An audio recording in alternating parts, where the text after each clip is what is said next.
I'd like to begin by playing a drum song, and it's a clearing way song. And it's a Cherokee song, and it's basically to clear the way for us and to provide a right path for us as we start this time together. And so I'd like to sing that for you. Play it.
Thank you.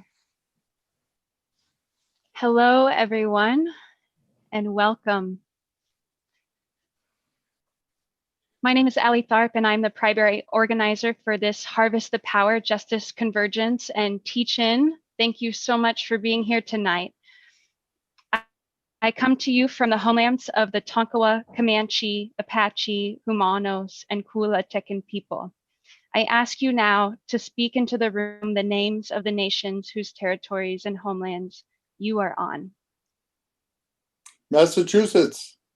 Osage, Quapaw, Omaye. Caddo, Ohlone. Ohlone, California. Yochidene. Thank you. We are here because in 2016, Unitarian Universalists voted to pay special attention to learning our history and rethinking Thanksgiving in the year of 2020 in observance of the 400th anniversary of the Pilgrims' landing in Plymouth. The Harvest the Power, Justice, Convergence, and Teach-In provides a week of programs and documentary screenings to ground, inform, and fulfill this commitment that we have made. It is also a convergence point of numerous Unitarian Universalist justice ministries. Little did we know in June of 2016 what tremendous challenges and wake-up calls awaited us. As we enter now into what is a traditional season of gratitude and care for many in the midst of a global pandemic and tremendous hardship for so many around the world, in this historic year of 2020, it is so important that we unite as one heart. Together this week, we come to understand our history and to strengthen our relationships, to strengthen our hearts, our minds, and our strategies, and our commitments to love, to justice, and to community. Thank you for being here. Shortly after this opening ceremony, there will be a documentary film screening with an international, interfaith, Indigenous-led discussion afterwards. Please consider joining this program directly following the opening ceremony. You should have this information in your inbox if you have registered for the Convergence, and there will also be a link dropped into the chat box for you. There will not be an offertory during this service.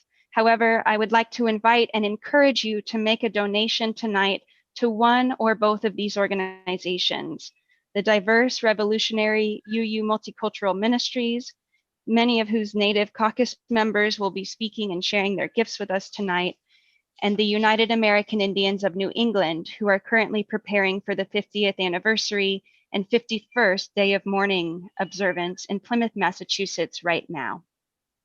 The links to donate to these organizations will be dropped in the chat box, and they will also be emailed to everyone who has joined us tonight on Zoom.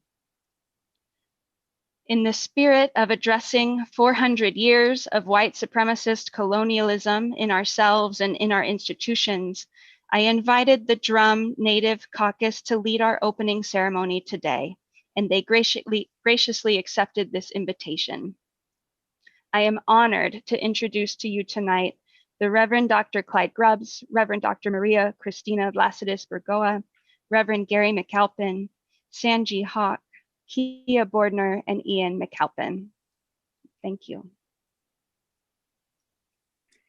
It is important to know where you are before you start going about your activity, to know just where you are, to ground yourself, know where east is and west and north and south, and to give recognition to the cosmos and to the earth. All who have gone before and all who will come after us, to know where you are. It is important. Thus, many people who have said a prayer like this, reading the 7 directions. Now, I'm going to confess to you, I've never done this on Zoom. And so I can't stand up as I ordinarily would, and I can't face the directions. But I invite you to do that, or just to listen deeply. I am in the Blue Hills of Massachusetts. The word Massachusetts comes from the Great Hill, and the Great Hill is west of me, just back there, about 6 hills back there. And I'm in those hills, and this direction in front of me, due front of me, and that was on purpose, is east. So I always know how to orient myself. East is front of me, west is back of me, north and south. So to the winds of the east, place of the rising sun, your winds bring new beginnings each day, a time of new birth. The promise of generations yet to come is in you, brought to you from the winds of the east. To the winds of the south, your warmth reminds us of the summer day. Ignite our hearts with love. Help us to walk our path with joy and love for others, for the 2-legged, for the 4-legged, for the winged ones, for the creatures of the water, the plants, and all creation. Empower us to grow. Winds of the south. To the winds of the north, place of quiet, stillness, and rest in deep earth. Place of thankfulness for the knowledge and blessings that have come down to us with time. Remind us we must seek sanctuary, place of renewal. Winds of the north. To the winds of the west, place of the green setting sun, of water and autumn's whisper. You come from the dance grounds of our ancestors. We are thankful for the wisdom that you carry with you. Remind us of the peace which follows the harvest of a fruitful day, and we can rest from our daily labors. winds of the west. O Father Sky, during the day you call the sun to shine upon us and the rains to come. At night you reveal the stars, filling us with awe. We can appreciate the vastness of the cosmos beyond. You reveal to us mystery and power, O Father Sky. Dear Mother Earth, you support us each day, welcoming our roots deep into our heart. You nurture and guide us and find substance and support. Help us to give thanks always for your beauty and the gift of life. We bless you and ask for your wisdom and blessing here today, O Mother Earth. And I cross my arms across my chest and I say to my heart, the seventh direction, you hold the gift of our generations that have gone before us and the generations that will come. We are grateful for the gift of life and the love that guides our way. We open our hearts and join with all in love. The promise of the generations yet to come is the source of our courage.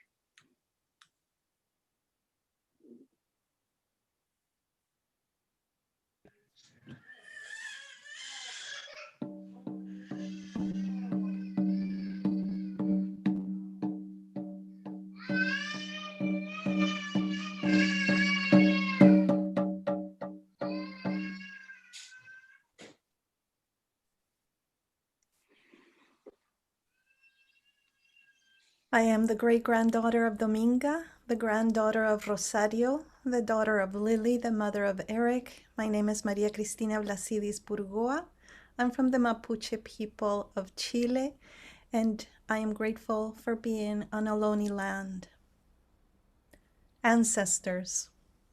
We acknowledge that this term, ancestors, is both holy and problematic, and that it carries assumptions about our indigenous traditions being homogeneous. For some of us, naming our ancestors out loud would be outside of our traditions and not a sign of respect.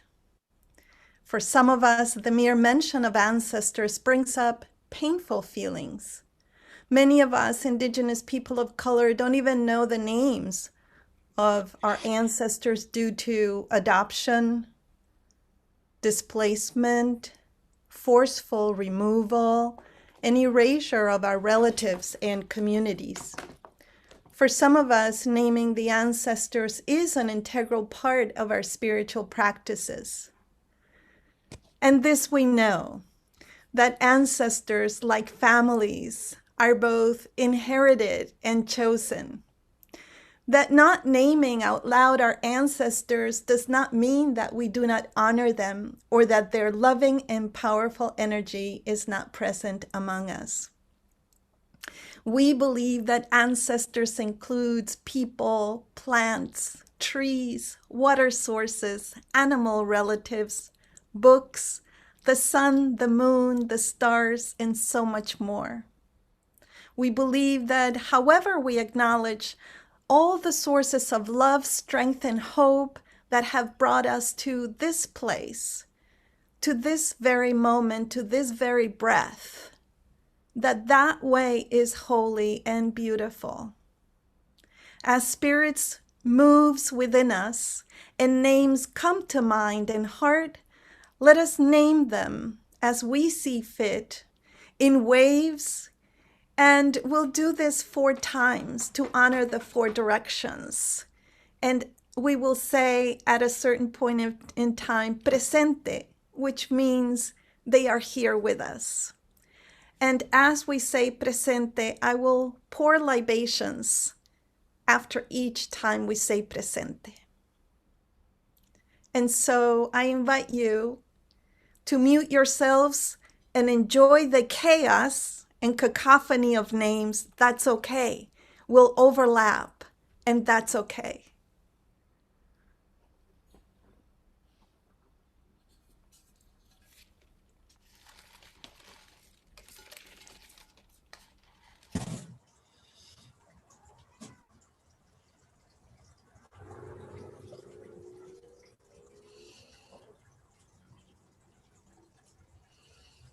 Rosario Zamora, Audrey Lord, Gloria Ansaldúa, presente.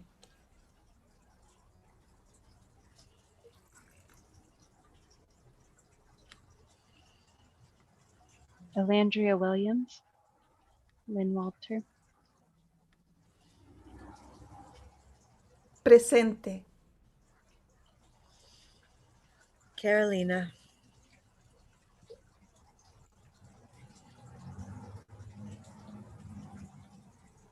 Presente. Chester McCall and Michelle. Presente.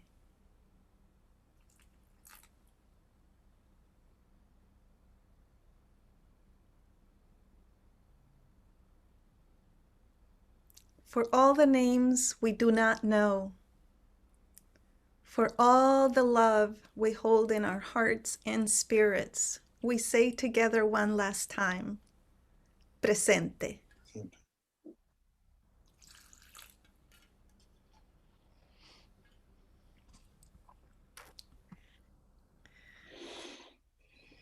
For our chalice lighting, I am grateful for the words of Reverend Clyde Grubbs, as well as Cristian de la Huerta.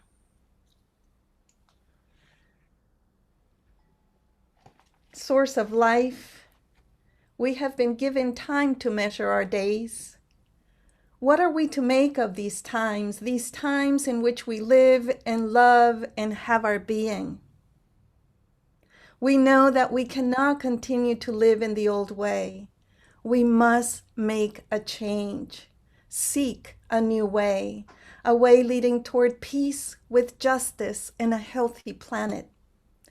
Creative Spirit, you have given us a vision for the good, and we yearn for a new way. But where are we to find the courage to begin to work for this new beginning? We wonder, what is required of us? We must shine. We must shine now. This is the goal toward which we stretch, step by step, in our own time, at our own pace. As our beauty unfolds and our hearts open, we become gentler and more compassionate, yet brighter, more empowered and fearless. We have been holding on, holding back, playing small, hiding our light under a bushel. Enough of that. It is time to let go. It is time to shine. We are needed now. All of us, together. Shine on, shine on, shine on.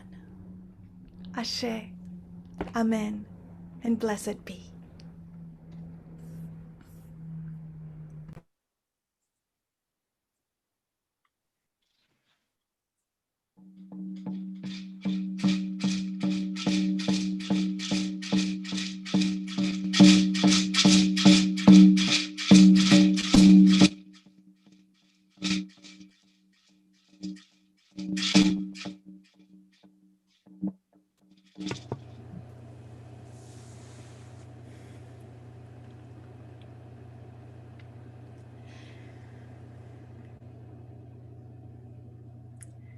This prayer of gratitude is inspired and developed from the Haudenosaunee prayer of thanksgiving.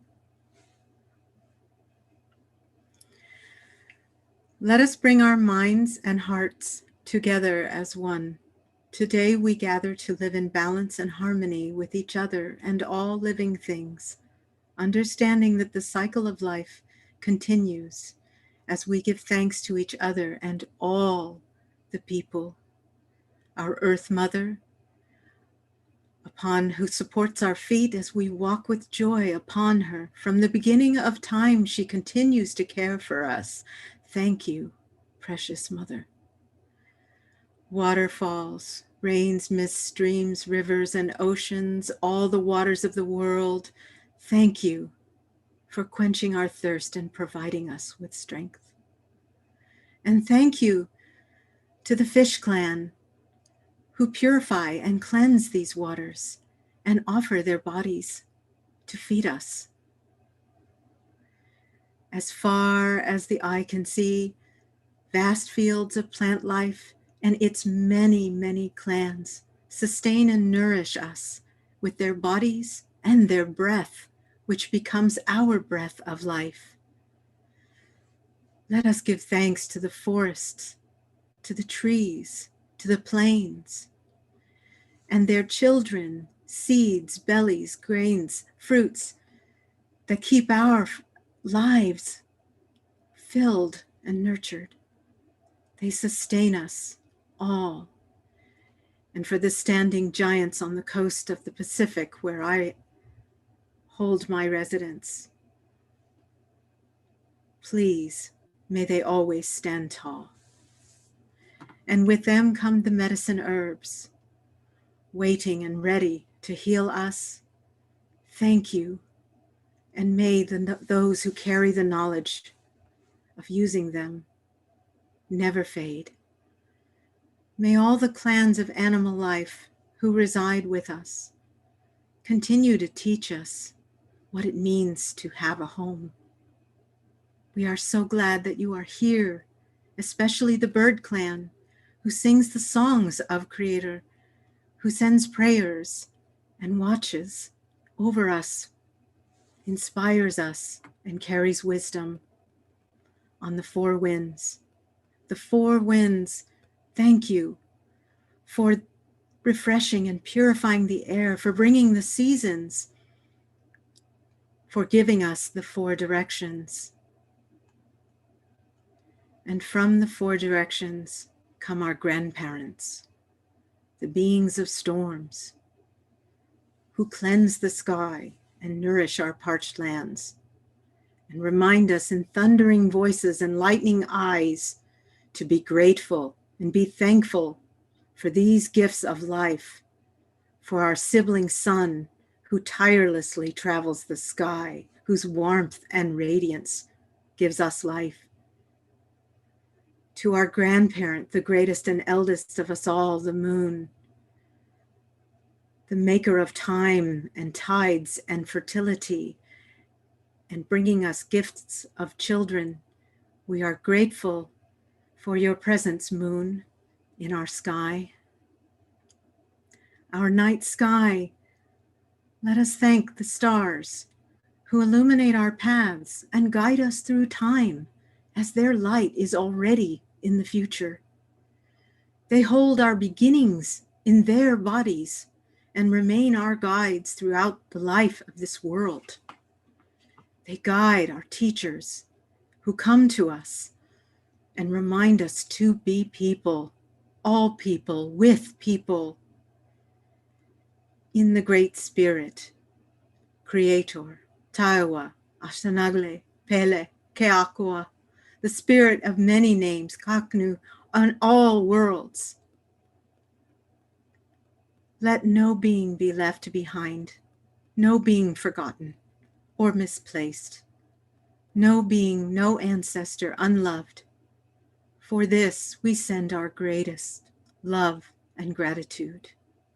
Let us walk in the beauty as one.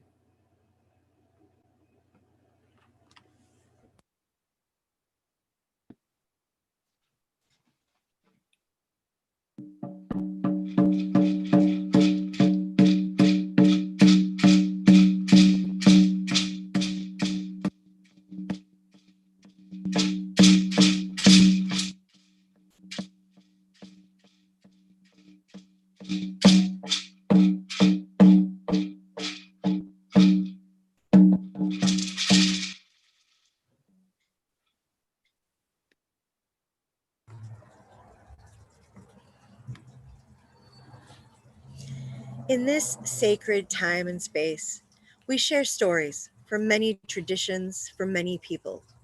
Because stories are medicine, we need to be responsible with how we use them. Stories share truths, honor ancestors, and shape the future. They are magic, transforming both teller and listener. They are created to answer questions and should in themselves create new questions. Once a story is birthed, it exists in the universe forever. Once a story is received, it should inform our choices and our lives. Once a story is felt, the kernel of it stays with us.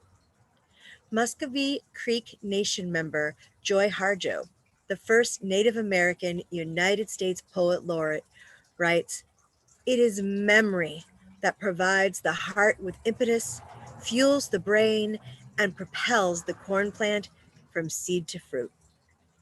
And to quote Cherokee, German, and Greek author and Native American academic Thomas King, "The truth about stories is that that's all we are." And yet, for most of American history, Indigenous people and First Nation folk are just stories, and all too often, just props in those stories. Now, during this convergence and teach-in which we are beginning, the stories that will be shared to help us create medicine to heal the world may be hard to swallow or even leave a harsh taste. Because one intention of sharing these stories is to have impact. And I ask you to sit with those feelings, with any discomfort. For you, the participants, must be part of the creating. Take these stories that you are about to receive this week in the form of medicine in your hearts, for your hearts. They will also be your stories now, because as Thomas King also said, do with them what you will. Tell them to friends, forget them, but don't say in the years to come that you would have lived your life differently if only you had heard this story. You have heard it now. Nakute nakute takaman. Long, long ago, therefore it is so. I am from shaman grandfathers and grandmother witches who erased themselves to protect their grandchildren. I am from my Jewish family fleeing Europe. I am from the displaced Tigua people, now of Isleta del Sur. I am from East Los Angeles, El Paso, New York, Germany, foreign places because our own ancestral lands weren't safe for us. I am from cultures and native languages lost in fear. I am from passing as other, from surviving by fitting into whiteness, from being raised, immersed in white culture, from almost being drowned by that. Because I am not white. I am not Hispanic. I am not Latina. I am cultural identity confusion and self-struggle, not wholly sure what it means to be me, a Native American woman in the 21st century in a America which doesn't see us, even on our own lands. I am Kiakiali, granddaughter of Juan Crisostomo Renteria and the Tigua people of Isleta del Sur, granddaughter of Maria Teresa Baca, whose nation was hidden to protect us, granddaughters of the Monteverdes and the Yaqui peoples, granddaughters of the Mayers of Germany. And I am mother to Elizabeth, Sarah, Julia, and Ryle. For many 21st century Indigenous people, stories truly are so much what we have left of who we are. False stories told about us have harmed us, nearly destroyed many nations. False stories about Indigenous people led to such true stories as the Trail of Tears, the residential schools, the high rates of alcoholism and domestic violence on reservations, and the low rates of Native Americans who receive higher educations and college degrees. False stories spread by colonizers have led to false stories told by Indigenous people to themselves for survival. One such false story in my family was told by my great-great-grandmother, who told her grandchildren that they were no soy Indo, not Indian, but rather Mexican. And she moved the family, refused to let the grandchildren speak their language, and assimilated 3 generations to keep them alive. I am alive because of her story. Our culture was the collateral damage she deemed acceptable. False stories have been dominant for far too long because the victor writes the narrative of the present, which becomes the past and shapes the future. To survive and to have a future, we must shift the narratives to reclaim our truths. By reclaiming our own names and those of our homelands, by sharing these stories, these nations are reminding descendants of colonizers that we were here before, that we are still here. I am reminding you. Indigenous people must lift up and share healing stories. We must birth new stories of who we have become, who we are growing into being. We must hope our way into new stories. And we must find our people. My journey here today was twisting and often may have appeared confusing.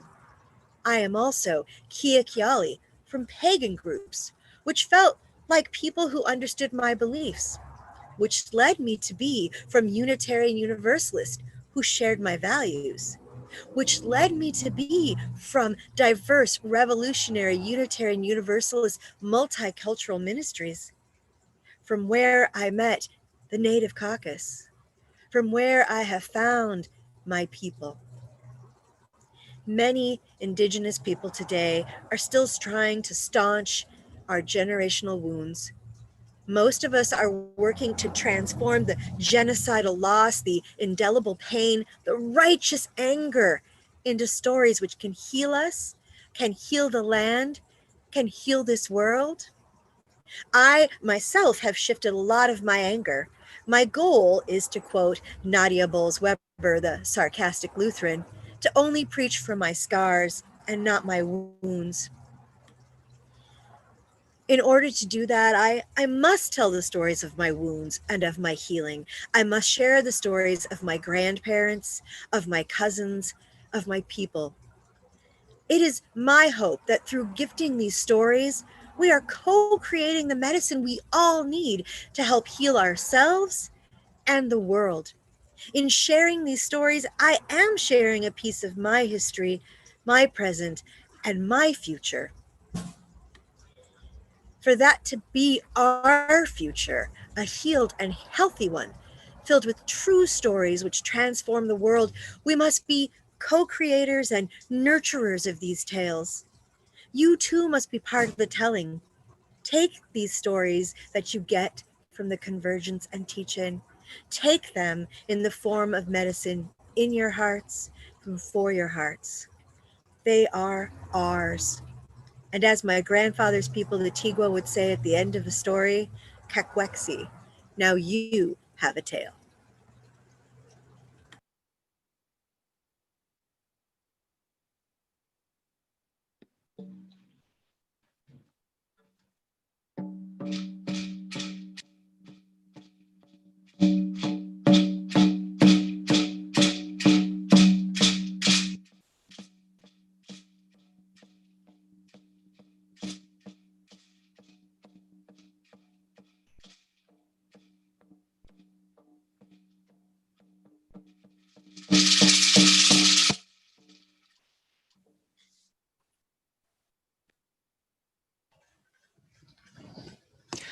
Sion Negadawon, Colon Jodalanehi, Chiligigan Tawadon, no Kele Agiji, Dundon, Dojo Gege, Agi do don Ani Jisk, Gately Dohim.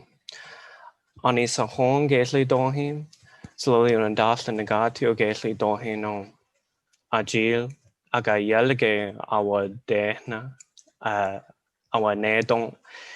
Gain slowly on a dash and a gatio gately dohin on Gise used Ginu Dalehno. I'm Ian McAlpin, child of Kelly Gregory and Gary McAlpin. I want to urge you all to think about language and ceremony today. I'm the assistant firekeeper at Squirrel Ridge Ceremonial Grounds and a master's student at the University of Oklahoma, pursuing information studies and how that can be utilized for language revitalization and cultural revitalization.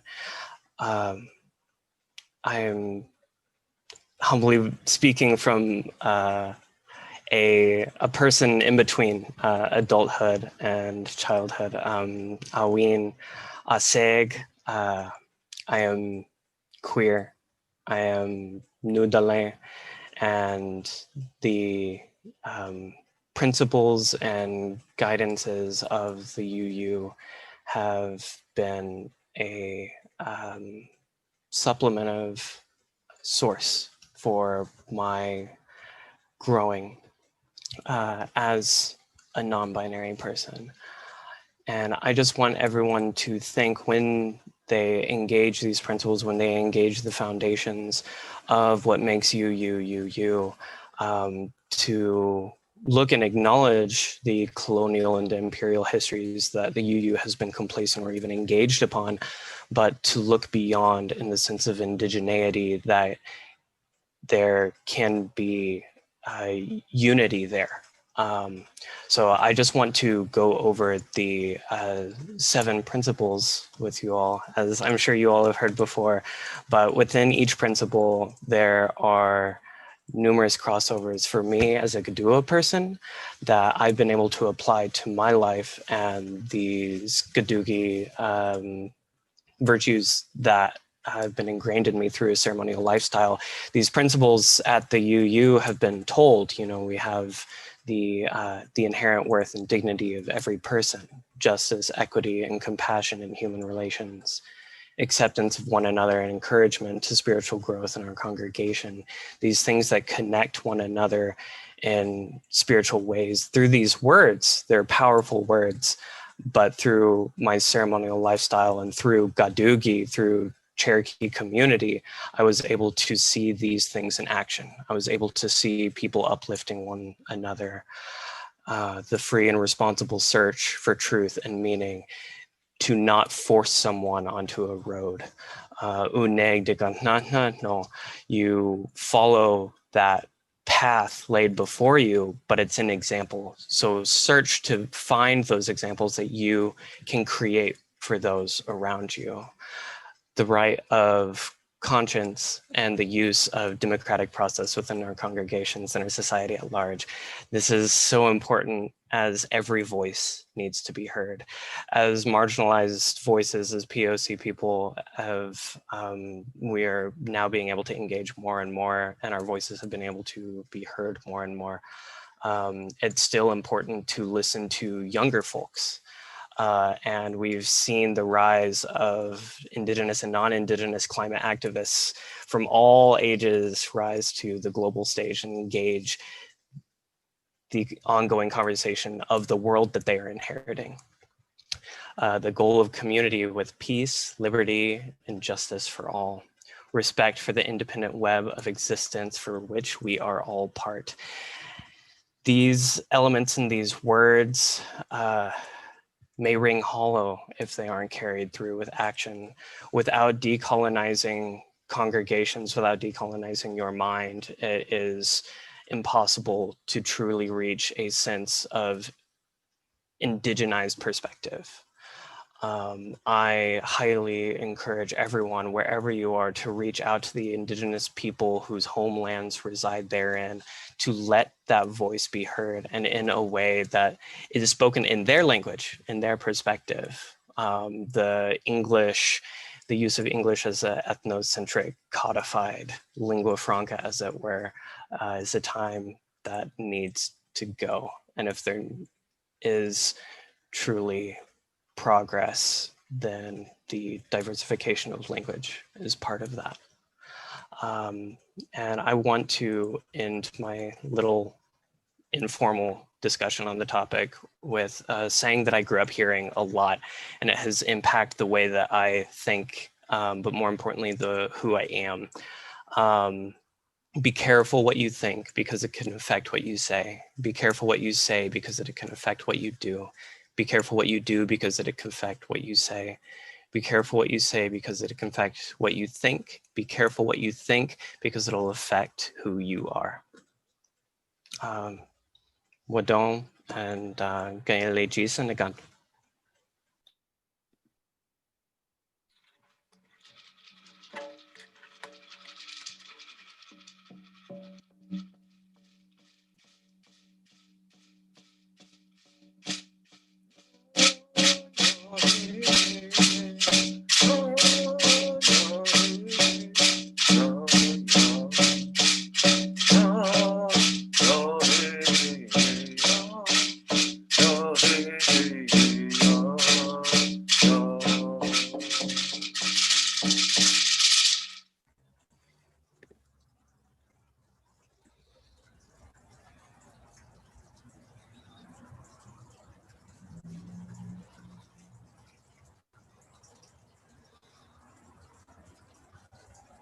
Clyde, you're on mute.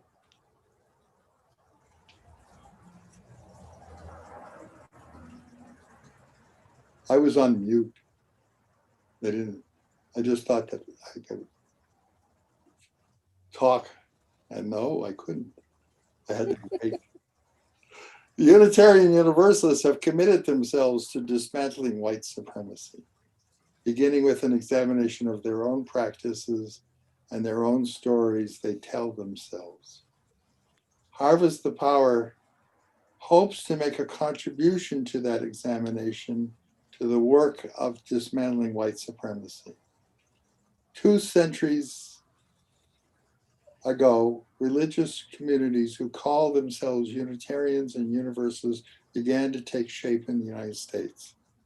The Unitarians and the Universalists worked to form these movements, were nurtured and educated by great ideals, but they were also nurtured and educated in the culture of the white settlers.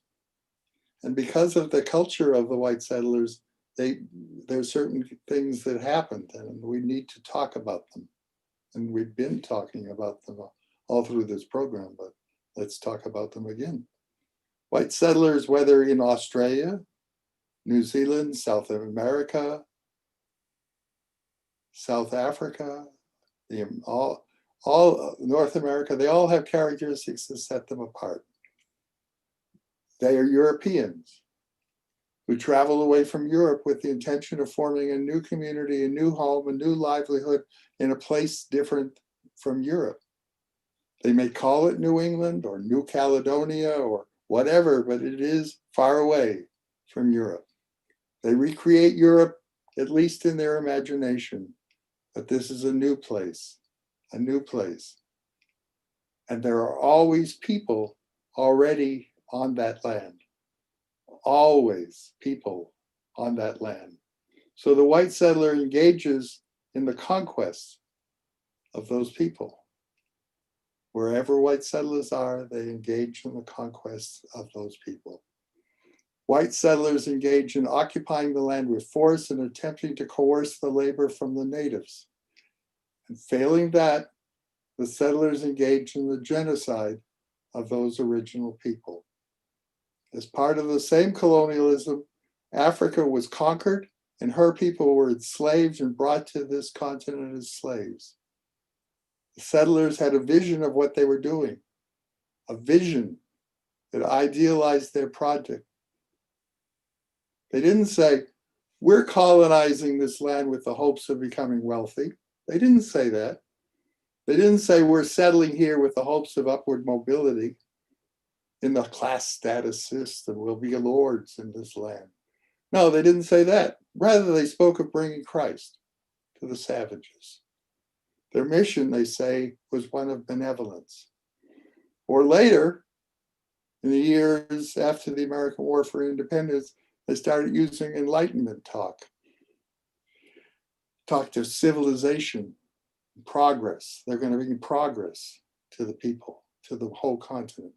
So when one reads Unitarian Universalists who wrote in the beginning of progress from the Atlantic to the Pacific, to observe that in the US, the Unitarian Universalists in the 19th and most of the 20th century were nurtured in white settler consensus, helps explain that concept. You say, oh, it wasn't that individual. That's how they were raised. They contributed to the maintaining of those consensus. The Unitarians contributed to the maintaining of that consensus with sermons, with books, with lectures, and even planned community celebrations. Towns would come together to celebrate their founding, completely ignoring who was there before. This helps us to understand the behavior of those heralds of our Unitarian faith, those heralds that are held up to all of us who are, you might probably hear sermons on these people as exemplars of Unitarianism: Jefferson, Emerson, Thoreau, Samuel Elliott. Jefferson, who first advocated Indian removal and the forced migration of the original people west of the Mississippi. Emerson, who propagated manifest destiny and the civilization, he said, of the Anglo-Saxons, and commented on the privacy of his journals about the inferiority of the Irish, the African peoples, and the natives.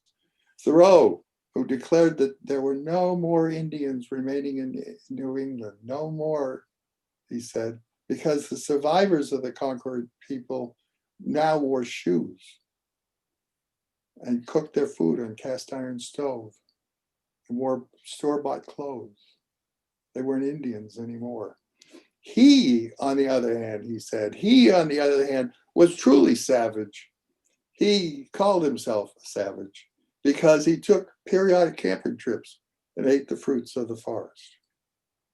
Samuel Elliott, who became the first president of the American Unitarian Association, considered Indian policy his civic duty.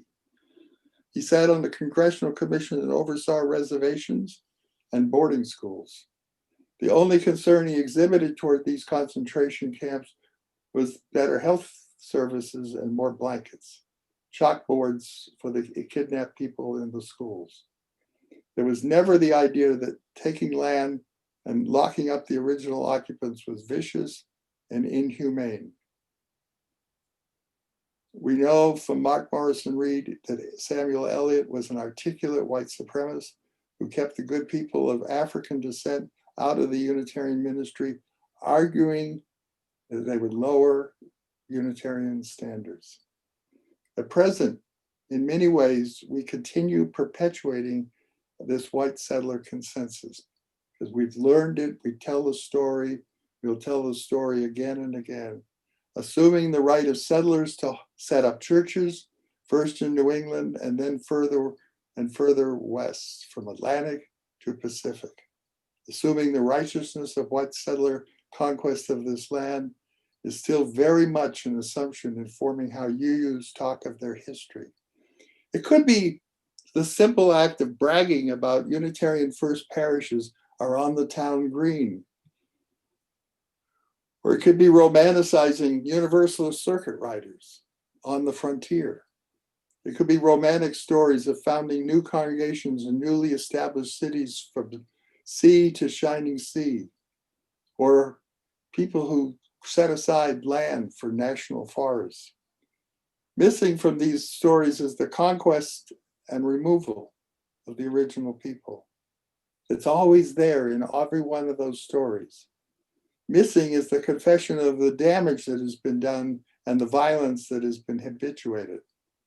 Our programs during the week of Harvest the Power, are intended to begin at least to examine these harms and guide the Unitarian Universalist efforts today to be in solidarity with the original peoples of this land, to begin to love this land by keeping it beautiful and keeping the relationship between all humans and telling the story so that we can be liberated from that story that we've told ourselves of building that civilization that is so going to be so perfect that all we have to do is eliminate people who don't like it.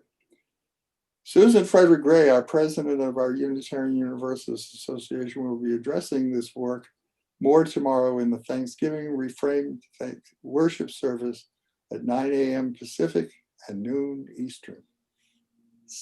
Hope you can see it or see its replay, because that's why I'm going to have to check on it myself.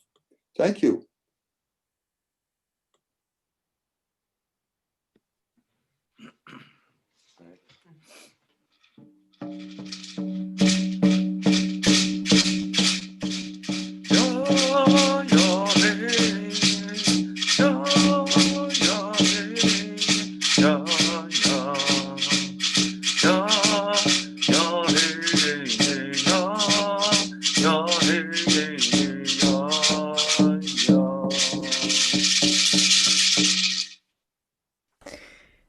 Recuerda el cielo debajo del cual tú naciste. Apréndete las historias de cada una de las estrellas. Acuérdate de la luna, conócela. Acuérdate del nacimiento del sol. Ese es el punto más fuerte en el tiempo. Acuérdate del ocaso y cuando llega la noche. Remember the sky that you were born under. Know each of the stars' stories. Remember the moon. Know who she is. Remember the sun's birth at dawn. That is the strongest point in time. Remember sundown and the giving away tonight.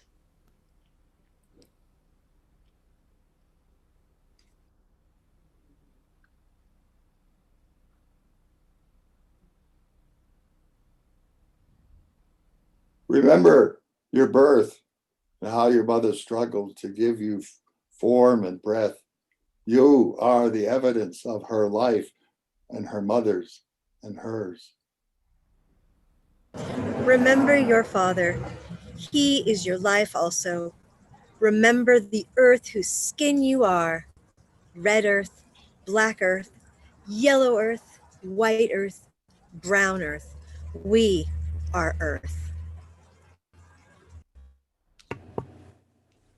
Remember the plants, trees, animal life, who all have their tribes, their families, their histories too. Talk to them, listen to them. They are alive, poems. Remember the wind. Remember her voice. She knows the origin of the universe. Remember you are all people. All people are you. Remember you are this universe and this universe is you.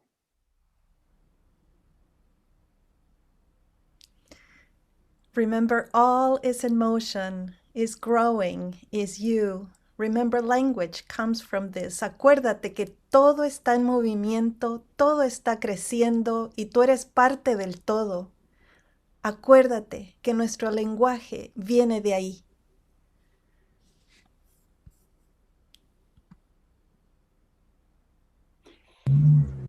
Remember the dance language is, that life is. Remember. Remember. Remember. Remember. Remember. Acuérdate.